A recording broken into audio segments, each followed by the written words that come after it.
face was radiant, they say.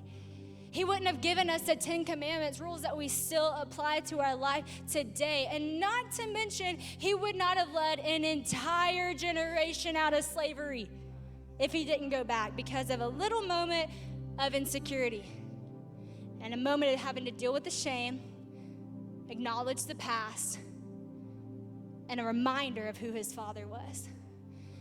And I think today that's exactly what we need. That's what we all need. That's what I need. Not a reminder of just who we are, but a reminder of who we were created to be because of the reminder of who our Creator is. That's the only thing that's going to send us back. You know, I want to just say this to finish because some of you might be hit with this one other thought. There's this conversation. There's a lot of thoughts that come up when you think about having to muster up this, acceptance of the purpose that you have to go out. And you might have already been able to deal with the insecurity. You might have already been able to deal with the past, but the last thing is you just feel alone.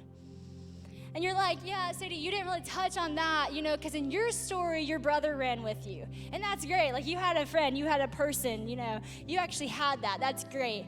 In Moses' story, you didn't keep reading. Aaron was actually sent with him to go back, and he got to speak on his behalf. He got sent his brother, and yet I'm here, and I feel alone, and I don't know how I'm going to go back to my school. I don't know how I'm about to go back to my workplace. I don't know how I'm about to go back to my family, or whatever it is that you're afraid of going back to alone, afraid that you're going to have to take that attention for yourself. And I just want to remind you of this idea and this thought that you already know. But to know something and to realize something are two different things. To know something is just to know it as a fact. Yeah, I know that. But that word to realize means to actually fulfill something, to actually acknowledge something. You might know that you were actually sent your brother too. 2,000 years ago, the coach of life sent your brother to run with you. But if you realize that today, wow.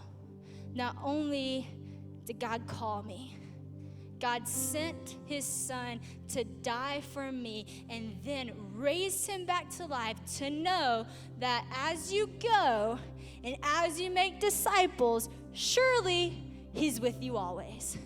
And he's running with you, and then he doesn't even stop there. He empowers you with the Holy Spirit to change everything about your posture and run this race for him. So,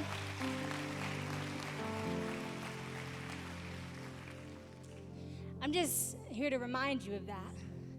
You know a lot of those things, but if you realize it today, then everything's going to change. And there's going to be an invitation for you today to start running with Jesus. Don't run out of here and forget what you're called to. Remember who he is and what he's calling you to. And I hope you receive the word today and that you go into a time of prayer and take this word, run with this word, become this word, because I don't only think it'll change your life, it'll change an entire generation's history, and we need that right now, honestly.